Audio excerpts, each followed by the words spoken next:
Assalamualaikum warahmatullahi wabarakatuh. Perkenalkan, nama saya Nawaimi Yuangga, dengan NIM 241080200144 dari Prodi Perbankan Syariah. Pada kesempatan kali ini, saya akan membahas tentang peradaban Islam pada masa kenabian. Pembahasan ini mencakup perjalanan dakwah Nabi Muhammad SAW sejak di Mekah hingga terbentuknya masyarakat Islam di Madinah. Nah, yang pertama itu ada periode Mekah. Nabi Muhammad SAW itu lahir di Mekah pada hari Senin, tanggal 20 April 571 Masehi dari keluarga Bani Hashim, suku Quraisy. Pada usia 40 tahun, tepatnya 17 Ramadan 611 Masehi, beliau menerima wahyu pertama di Gua Hira berupa surat Al-Alaq ayat 1 sampai 5. Inilah awal dari masa kenabian yang mengubah sejarah peradaban manusia. Nah, berikutnya ada tahap-tahap dakwah. Dakwah Nabi dilakukan melalui beberapa tahap. Yang pertama, yaitu secara diam-diam kepada keluarga dan sahabat terdekat. Yang kedua, kepada kerabat Bani Abdul Muthalib. Dan yang ketiga, secara terbuka kepada seluruh masyarakat setelah turunnya perintah dalam surat Al-Hijr ayat 94.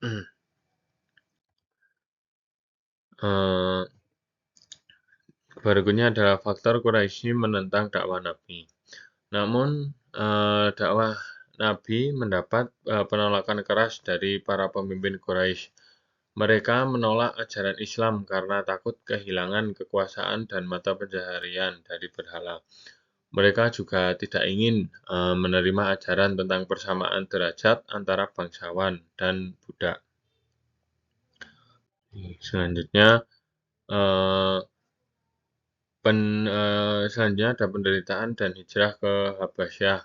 Umat Islam awal mengalami penyiksaan dan tekanan hebat. Sebagian sahabat pun berhijrah ke Habasyah yang dipimpin oleh Utsman bin Affan dan kemudian Ja'far bin Abi Thalib. Raja Najasyi, penguasaan Habasyah, memberi mereka perlindungan dengan adil.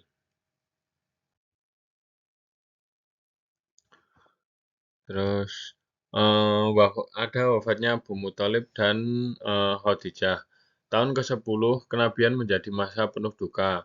Paman Nabi, Abu Thalib dan istrinya tercinta Khadijah wafat. Peristiwa ini membuat Nabi kehilangan dua pelindung besar dalam dakwahnya. Nah, berikutnya ada Isra Mi'raj dan awal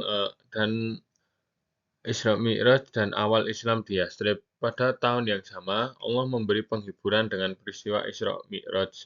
Perjalanan suci ini memperkuat iman dan menegaskan kewajiban sholat 5 waktu. Kemudian, Islam mulai diterima oleh penduduk Yathrib yang kelak dikenal sebagai Madinah.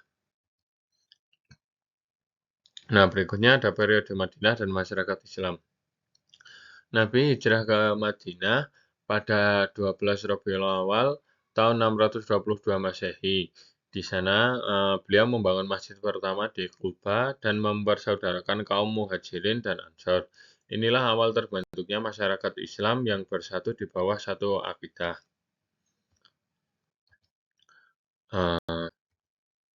Berikutnya ada Konstitusi Madinah.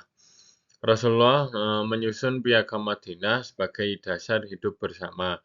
Piagam ini mengatur hak dan kewajiban kaum Muslim, Yahudi, non-Muslim Madinah.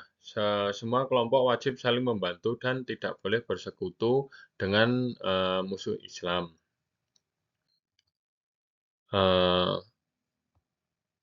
Berikutnya Perang Badar, Uhud, dan Khandaq. Dalam mempertahankan dakwah, umat Islam menghadapi beberapa peperangan. Perang Badar tahun 2 Hijriah dimenangkan umat Islam, namun Perang Uhud tahun berikutnya mereka mengalami kekalahan. Lalu pada Perang Khandaq, umat Islam bertahan dengan strategi parit yang berhasil menggagalkan serangan Quraisy.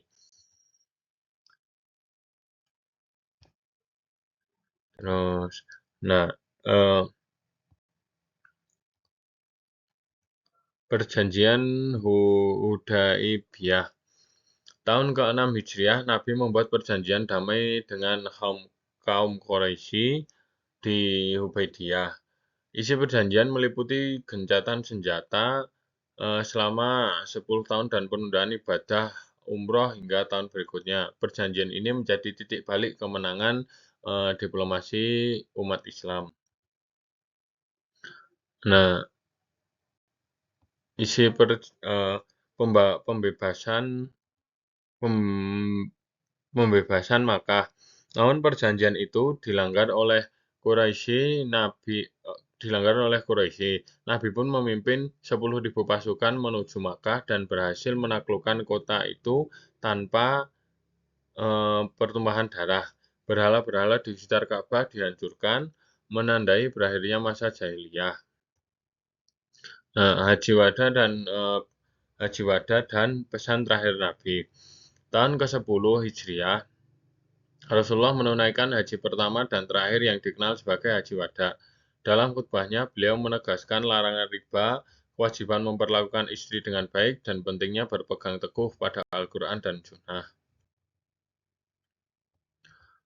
Nah, kemudian wafatnya Nabi Muhammad SAW. Pada hari Senin, 12 Rabiul Awal tahun 11 Hijriah, Rasulullah SAW wafat pada usia 63 tahun.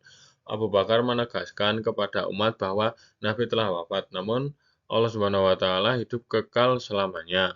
Demikianlah akhir kehidupan seorang manusia mulia yang membawa cahaya peradaban bagi seluruh dunia. Demikianlah perjalanan panjang peradaban Islam pada masa kenabian. Dari perjuangan Nabi di Mekah, hijrah ke Madinah, hingga terbentuknya masyarakat Islam yang berlandaskan iman dan keadilan. Semoga kita dapat meneladani akhlak dan perjuangan beliau dalam kehidupan sehari-hari. Kurang lebihnya penjelasan dari saya, kurang lebihnya mohon maaf. Bila itu walhidayah. Wassalamualaikum warahmatullahi wabarakatuh.